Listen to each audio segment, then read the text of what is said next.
Christ City, in a year of chaos and disruption and the lack of control, it is right for us to name the thing that empire cannot take away from us, to name our agency. And that is the power to name what God has done. The ability to tell the truth about what we've known, what we've lived, and what we've seen. That's our agency. We haven't had a whole lot of it this year.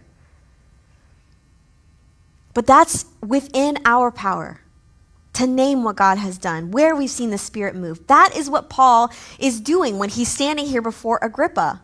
He does not control the outcome. He does not have political power or freedom, but he does have agency in telling his story. And friends, the same Spirit that gave Paul the courage to bear witness before kings is the same Spirit who helps us bear witness in our context.